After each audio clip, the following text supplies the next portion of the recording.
നമസ്കാരം. ഫിഷർ അഥവാ മലദ്വാരത്തിലുണ്ടാകുന്ന വിള്ളൽ ഇന്ന് പല ആളുകളും അനുഭവിക്കുന്ന ഒരു പ്രധാന പ്രശ്നമാണ്. ഇത് ഫിഷർ എന്ന് പറയുമ്പോൾ പലർക്കും അതിൻ്റെ പേര് പരിചയമില്ലെങ്കിലും അതിൻ്റെ ലക്ഷണങ്ങൾ പറഞ്ഞു കഴിഞ്ഞാൽ ഇന്ന് മിക്ക ആളുകളും അനുഭവിക്കുന്ന ബുദ്ധിമുട്ടുകളാണ്.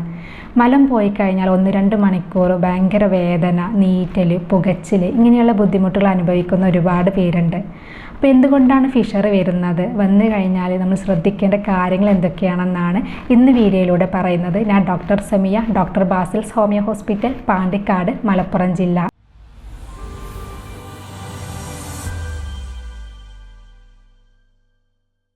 സ്ത്രീകളിലാണ് ഈ മലദ്വാരത്തിൽ വിള്ളലുകൾ കൂടുതലായിട്ട് കണ്ടുവരാറുള്ളത്. നമ്മുടെ മലദ്വാരത്തിൻ്റെ സൈഡ് പൊട്ടുന്നതിനെയാണ് ഫിഷർ എന്ന് പറയുക. അതായത് മലം നന്നായിട്ട് ടൈറ്റിൽ പോകുന്ന സമയത്ത് അല്ലെങ്കിൽ കൂടുതൽ പ്രാവശ്യം മലം പോകുന്ന സമയത്തൊക്കെ ആ ഭാഗം പൊട്ടിയിട്ട് മുറിവ് വരുന്നതിനെയാണ് നമ്മൾ ഫിഷർ എന്ന് പറയുന്നത്. അപ്പോൾ കൂടുതലായിട്ട് ഇത് സ്ത്രീകളിൽ കാണാനുള്ളൊരു കാരണം എന്ന് പറയുന്നത് അവർക്ക് കൂടുതലായിട്ട് ഈ പ്രഗ്നൻസി ടൈമിലും അതുപോലെ തന്നെ പ്രസവശേഷമൊക്കെയാണ് ഈ ഒരു ബുദ്ധിമുട്ട് വരാറുള്ളത്. പ്രഗ്നൻസി ടൈമിൽ വയറിങ്ങനെ വീർത്തിരിക്കുന്നത് കാരണം അവർക്ക് വെള്ളം കുടിക്കാൻ മടിയായിരിക്കും. ആ സമയത്ത് കൂടുതലായിട്ട് മലബന്ധം വരികയും അത് ഫിഷർ വരാനുള്ള കാരണമാവുകയും ചെയ്യും. അതുപോലെ തന്നെയാണ് പ്രസവശേഷം നമ്മൾ കൂടുതലായിട്ട് സ്ട്രെയിൻ ചെയ്യുന്ന സമയത്ത്, പ്രസവത്തിന് നമ്മൾ കൂടുതൽ സ്ട്രെയിൻ ചെയ്യുമ്പോൾ പ്രഷർ കൊടുക്കുമ്പോൾ മലദ്വാരത്തിൻ്റെ സൈഡ് പൊട്ടാനുള്ള ചാൻസ് വളരെ കൂടുതലാണ്. പുരുഷന്മാരിലാണെങ്കിൽ ഭക്ഷണത്തിൽ എന്തെങ്കിലും മാറ്റങ്ങൾ വന്നു കഴിഞ്ഞിട്ടുണ്ടെങ്കിലാണ് ഈ ഒരു ബുദ്ധിമുട്ട് കാണാറുള്ളത്. കൂടുതലായിട്ട് ഹോട്ടൽ ഫുഡുകൾ, ഫാസ്റ്റ് ഫുഡുകളൊക്കെ കൂടുതലായിട്ട് കഴിക്കുക, അതുപോലെ തന്നെ മൈദയുടെ സാധനങ്ങൾ, പൊറോട്ട മലയാളികളുടെ ഒരു ഫേവറേറ്റ് ഭക്ഷണമാണ്. അപ്പോൾ ഇത് കൂടുതലായിട്ട് കഴിച്ചു കഴിഞ്ഞിട്ടുണ്ടെങ്കിൽ വയറുറക്കാനും അത് ഇതുപോലെയുള്ള ഫിഷർ വരാനുള്ള കാരണമാവുകയും ചെയ്യും. അതുപോലെ സ്ഥിരമായിട്ട് മലബന്ധം അനുഭവിക്കുന്ന ഒരുപാട് പേരുണ്ട്. ഈ മലബന്ധം നമുക്ക് കറക്റ്റായിട്ട് നാരുകൾ ഇല്ലാത്ത ഫുഡുകൾ കഴിക്കുമ്പോഴാണ് ഈ ഒരു ബുദ്ധിമുട്ട് വരാറുള്ളത്. അപ്പോൾ സ്ഥിരമായിട്ട് മലബന്ധമുള്ള ആളുകളിൽ ഈ ഒരു ബുദ്ധിമുട്ട് കാണാറുണ്ട്. അതുപോലെ തന്നെ കൂടുതലായിട്ട് ഒരു 3-4 പ്രാവശ്യം ഡെയിലി പോകുന്ന, സ്ഥിരമായിട്ട് ലൂസായിട്ട് പോകുന്ന ആളുകളിലും ഈ ഒരു ബുദ്ധിമുട്ട് കാണിക്കാറുണ്ട്. അതുപോലെ മലയാളികൾക്ക് കുറച്ച് ടോയ്ലറ്റ് ശീലങ്ങളുണ്ട്. ഈ ടോയ്ലറ്റ് ശീലം എന്ന് പറയുമ്പോൾ കൂടുതൽ സമയം ടോയ്ലറ്റിൽ ഇരിക്കുന്ന ഒരു സ്വഭാവമുണ്ട് ചില ആളുകൾക്ക്. ഇങ്ങനെ കൂടുതൽ സമയം ഇപ്പോൾ മലം പോകണമെന്ന് തോന്നിയിട്ടില്ലെങ്കിൽ പോലും ആ ഒരു ടൈം ആയിക്കഴിഞ്ഞാൽ അവരവിടെ പോയിട്ട് മലം വരുന്നത് വരെ കൂടുതൽ സ്ട്രെയിൻ ചെയ്ത് അവിടെ ഇരിക്കും. ഇങ്ങനെ ഇരിക്കുന്ന സമയത്തും ഫിഷർ വരാനും അവിടെ വിള്ളൽ വരാനും ഒക്കെ കാരണമാകും. അതുപോലെ തന്നെയാണ് നമ്മൾ പോകണമെന്ന് തോന്നിക്കഴിഞ്ഞാലും പിടിച്ചു വെക്കുന്ന ഒരവസ്ഥ.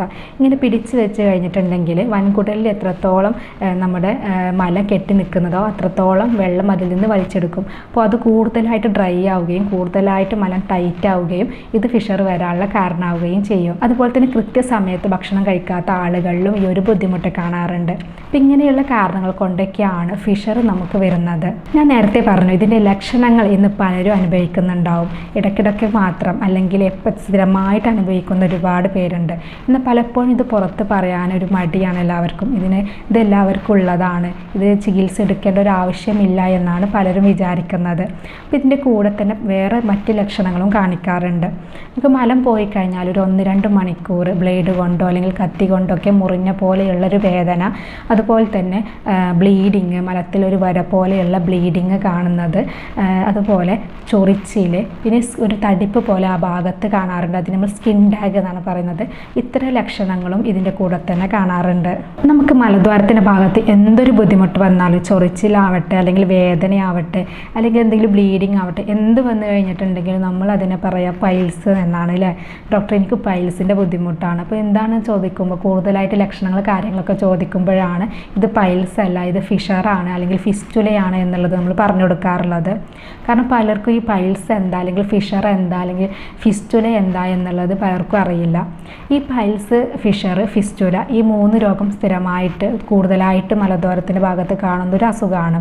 അപ്പോൾ പൈൽസ് എന്ന് പറയുന്നത് മലദ്വാരത്തിൻ്റെ ഭാഗത്തുള്ള നരമ്പുകൾ തടിക്കുന്നതാണ്. ഇങ്ങനെ നരമ്പുകൾ തടിച്ച് നിൽക്കുന്ന സമയത്ത് മലം പോകുമ്പോൾ നമുക്കൊരു ബുദ്ധിമുട്ട് വരും. ഈ ബുദ്ധിമുട്ട് വരുന്ന സമയത്ത് കൂടുതൽ സ്ട്രെയിൻ ചെയ്യുമ്പോഴേക്കാണ് ഇത് പുറത്തേക്ക് തള്ളി വരുന്നത്.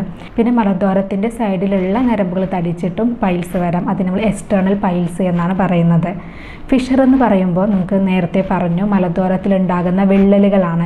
മലം ടൈറ്റ് ആവുന്ന സമയത്ത് അല്ലെങ്കിൽ കൂടുതൽ പ്രാവശ്യമൊക്കെ മലം പോകുന്ന സമയത്തോടെ പൊട്ടിയിട്ട് മുറിവ് വരുന്നതാണ്. ഫിഷർ ഉണ്ടാകുമ്പോഴാണ് നമുക്ക് നല്ല വേദന അനുഭവപ്പെടുന്നത്. സാധാരണ പൈൽസ് എന്ന രോഗത്തിന് വേദന കുറവായിരിക്കും. പൈൽസിൻ്റെ കൂടെ ഫിഷറും കൂടെ വരുമ്പോഴാണ് നമുക്ക് നല്ല വേദന വരാറുള്ളത്. എന്നാൽ ബ്ലീഡിങ് കൂടുതലായിട്ട് കാണുന്നത് പൈൽസിലാണ്. കാരണം പൈൽസ് എന്ന് പറയുമ്പോൾ വരുമ്പോൾ മലദ്വാരത്തിലുള്ള ഞരമ്പുകളാണ് തടിച്ച് നിൽക്കുന്നത്. അതിൽ തട്ടിയിട്ട് മലം പോകുന്ന സമയത്തൊക്കെയാണ് ഈ ബ്ലീഡിങ് നന്നായിട്ട് പുറത്തേക്ക് തെറിച്ചു പോകുന്നത്. എന്നാൽ ഫിഷറിൽ ബ്ലീഡിംഗ് ആണ് കുറവ്, വേദന കൂടുതലായിരിക്കും. ഫിഷറിൽ നമുക്കൊരു മലത്തിൽ ചെറിയൊരു വര പോലെ, ആ മുറിവിലൂടെ മലം പോകുന്ന സമയത്ത് ചെറിയൊരു വര പോലെയുള്ള ഒരു ബ്ലീഡിംഗ് മാത്രമേ നമുക്ക് ഫിഷറിൽ കാണാറുള്ളൂ. എന്നാൽ ഫിസ്റ്റുല എന്ന് പറയുന്നത് ഇത് രണ്ടും അല്ല. നമ്മുടെ മലദ്വാരത്തിൻ്റെ ദൂരത്തിൽ നിന്ന് ഒരു സെൻറ്റിമീറ്ററോ അല്ലെങ്കിൽ 2 സെൻറ്റിമീറ്ററോ ഒക്കെ മാറിയിട്ട് അത് ഏതെങ്കിലും ഒരു ഭാഗത്താവാം, സൈഡിലാവാം, മുകൾ ഭാഗത്താവാം, താഴ്ഭാഗത്തായിട്ട് ഒരു ചെറിയ ദ്വാരം പുറത്തേക്ക് വരുന്നതാണ്. ഈ ദ്വാരത്തിൻ്റെ ഭാഗത്ത് ചെറിയൊരു കുരു വന്ന് അത് പൊട്ടിപ്പഴുപ്പ് പോലെ വരുന്നതാണ് ഫിസ്റ്റുല എന്ന് പറയുന്നത്.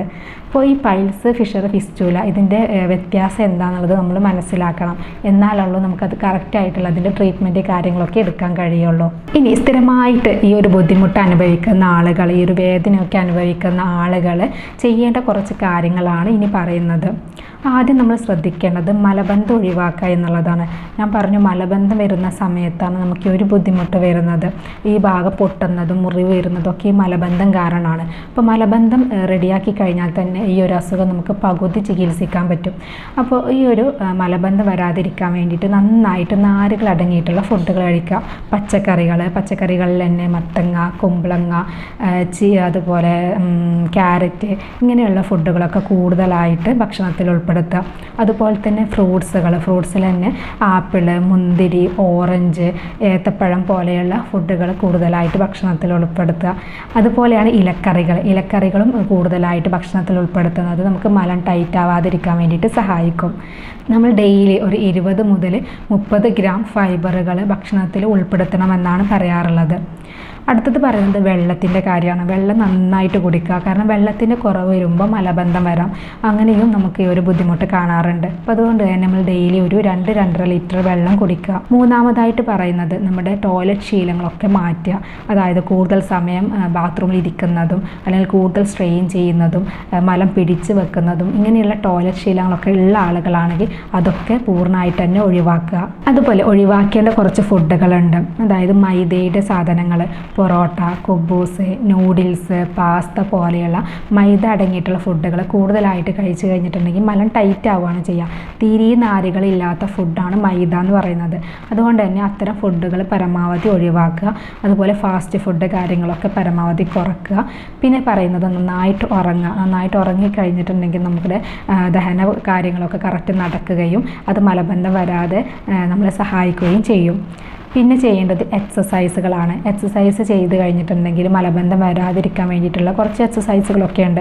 അതൊക്കെ ചെയ്ത് കഴിഞ്ഞിട്ടുണ്ടെങ്കിൽ നമുക്ക് ആ ഭാഗത്തുള്ള രക്തോട്ടം കൂടാനും അത് നമുക്ക് ഈ മലബന്ധം ഒഴിവാകാനും ഫിഷർ വരാതിരിക്കാനൊക്കെ സഹായിക്കും. പിന്നെ മറ്റൊരു കാര്യം പറയുന്നത്, നമ്മൾ മാനസികമായിട്ടുള്ള സമ്മർദ്ദം കൂടുതലുള്ള ആളുകളൊക്കെ ആണെങ്കിൽ അത് പരമാവധി കുറയ്ക്കുക. കാരണം ടെൻഷൻ വന്നു കഴിഞ്ഞിട്ടുണ്ടെങ്കിൽ അത് നമ്മുടെ വയറിനെ നന്നായിട്ട് ബാധിക്കും. ദഹന പ്രശ്നങ്ങൾ വരും, ഗ്യാസിൻ്റെ ബുദ്ധിമുട്ടുകൾ വരും, മലബന്ധം വരും, ഇങ്ങനെയുള്ള പ്രോബ്ലംസ് ഒക്കെ കാണാറുണ്ട്. അതുകൊണ്ട് നമ്മൾ ടെൻഷൻ ഒഴിവാക്കുക എന്നുള്ളത് വളരെ ഇമ്പോർട്ടൻ്റ് ആയിട്ടുള്ളൊരു കാര്യമാണ്. ഇനി നേരത്തെ ഞാൻ പറഞ്ഞു ഈ ഒരു ഫിഷറിൻ്റെ പ്രധാനമായിട്ടുള്ള ലക്ഷണം എന്ന് പറയുന്നത് വേദനയാണല്ലേ. നല്ല കഠിനമായിട്ടുള്ള വേദന. മലം പോയി കഴിഞ്ഞാൽ പേഷ്യൻസ് പറയാറുണ്ട്, ഡോക്ടറെ ഇരിക്കാനോ നിൽക്കാനോ പറ്റാത്തൊരവസ്ഥയാണ്. അവർ വരുമ്പോൾ തന്നെ അവരുടെ മുഖം കണ്ടാൽ തന്നെ നമുക്കറിയാൻ പറ്റും അത്രയും വേദന സഹിച്ചിട്ടായിരിക്കും അവർ വരുന്നത്. ബ്ലേഡ് കൊണ്ടും കത്തി കൊണ്ടൊക്കെ മുറിഞ്ഞ പോലെയുള്ള വേദന അങ്ങനെ തന്നെയാണ് അവർ പറയാറുള്ളത്. സ്ത്രീകൾ പറയാറുണ്ട് പ്രസവ വേദനയെക്കാളും വേദന കൂടുതലാണ് ഈ ഫിഷറിന് എന്ന് പറയാറുണ്ട്. അപ്പോൾ ഈ ഒരു വേദന കുറക്കാൻ വേണ്ടിയിട്ട് നമ്മൾ കുറച്ച് തെറാപ്പി പറയാറുണ്ട്. അതിന് നമ്മൾ സിറ്റ്സ് ബാത്ത് എന്ന് പറയുന്നത്. സിറ്റ്സ് ബാത്ത് എന്ന് പറയുമ്പോൾ നമ്മളൊരു വട്ടത്തിലുള്ള ഒരു പാത്രത്തിൽ ഒരു അരഭാഗം ചൂടുവെള്ളം എടുക്കുക. ചൂടുവെള്ളം എടുത്ത് അതിലേക്ക് കല്ലുപ്പിട്ടിട്ട് ഒരു 10-15 മിനിറ്റ് ഇരുന്ന് കഴിഞ്ഞിട്ടുണ്ടെങ്കിൽ ഈ വേദനയ്ക്ക് നല്ല ആശ്വാസം കിട്ടാറുണ്ട്. അപ്പോൾ നിങ്ങൾ ഡെയിലി 2 പ്രാവശ്യമൊക്കെ ആകിയിട്ട് ചെയ്ത് കഴിഞ്ഞിട്ടുണ്ടെങ്കിൽ ഇതിൻ്റെ കൂടെ ഫുഡിൻ്റെ കാര്യങ്ങൾ ശ്രദ്ധിച്ച് കഴിഞ്ഞിട്ടുണ്ടെങ്കിൽ നമുക്ക് പൂർണ്ണമായിട്ട് തന്നെ മാറ്റിയെടുക്കാൻ പറ്റാറുണ്ട്. ചികിത്സിക്കേണ്ട ആവശ്യം തന്നെ ഇല്ല. നമുക്ക് വീട്ടിലിരുന്നുകൊണ്ട് തന്നെ നമുക്ക് മാറ്റിയെടുക്കാൻ പറ്റുന്ന ഒരു അസുഖമാണ് ഫിഷർ എന്ന് പറയുന്നത്. അപ്പോൾ ഇത്തരം ലക്ഷണങ്ങളൊക്കെ കാണിക്കുന്ന അല്ലെങ്കിൽ ഇത്തരം ബുദ്ധിമുട്ടുകളൊക്കെ അനുഭവിക്കുന്ന ആളുകളാണെങ്കിൽ ഇത് ചികിത്സിച്ചിട്ടൊന്നും മാറുന്നില്ലെങ്കിൽ നിരാശപ്പെടേണ്ട. ഹോമിയോപ്പതിയിൽ ഈ രോഗത്തിന് ഫലപ്രദമായിട്ടുള്ള ചികിത്സയുണ്ട്. നമ്മൾ ഹോമിയോപ്പതിയിൽ ചെയ്യുന്നത് രോഗിയെ കൃത്യമായിട്ട് അനലൈസ് ചെയ്യും. അവരുടെ ശാരീരികവും മാനസികവുമായിട്ടുള്ള പ്രത്യേകതകൾ പഠിച്ച് യൂറോപ്യൻ നിർമ്മിത സോഫ്റ്റ്വെയറുകൾ ഉപയോഗിച്ച് മരുന്നുകളും അതുപോലെ രോഗനിർണയമൊക്കെ നടത്തിയതിന് മാറിയതിന് ശേഷമാണ് നമ്മളിതിൽ ചികിത്സ കൊടുക്കുന്നത്. ഇതിൻ്റെ കൂടെ തന്നെ അത് എന്തുകൊണ്ടാണ് വരുന്നത് എന്ന് മനസ്സിലാക്കി, അതായത് ഭക്ഷണശീലങ്ങൾ കൊണ്ടുള്ള പ്രശ്നങ്ങളാണെങ്കിൽ അത് മാറ്റിയെടുത്ത് അത് ക്ലിയർ ചെയ്ത്, അതുപോലെ തന്നെ ടോയ്ലറ്റ് ശീലങ്ങളുള്ള ബുദ്ധിമുട്ടാണെങ്കിൽ അത് മാറ്റിയെടുത്തുകൊണ്ട് ഇതിൻ്റെ കൂടെ തന്നെ ചികിത്സിച്ച് കൊണ്ട് മാറ്റിയെടുക്കാൻ പറ്റുന്ന ഒരു അസുഖമാണ് ഫിഷർ എന്ന് പറയുന്നത്. നമുക്കിത് ഓപ്പറേഷൻ ഇല്ലാതെ തന്നെ ഒട്ടുമിക്ക കേസുകളിലും ഒരു 3 മാസം മുതൽ 6 മാസം ട്രീറ്റ്മെൻറ്റ് എടുത്ത് കഴിഞ്ഞിട്ടുണ്ടെങ്കിൽ ഫലപ്രദമായിട്ട് ചികിത്സിക്കാൻ പറ്റാറുണ്ട്. മിക്ക പേഷ്യൻസിലും ഈ ഒരു ബുദ്ധിമുട്ട് മാറ്റിയെടുക്കാൻ നമുക്ക് നമ്മുടെ ഹോമിയോ ചികിത്സയിലൂടെ കഴിഞ്ഞിട്ടുണ്ട്. ഇനി ഇതുമായി ബന്ധപ്പെട്ട എന്തെങ്കിലും സംശയങ്ങളോ അല്ലെങ്കിൽ ഓൺലൈൻ ട്രീറ്റ്മെൻറ്റിനെ കുറിച്ച് കൂടുതൽ അറിയാനാണെങ്കിൽ താഴെ കാണുന്ന നമ്പറിൽ ബന്ധപ്പെടാം. ഞാൻ doctor Semiya, doctor Basil's homeo hospital, Pandikkad, Malappuram ജില്ല.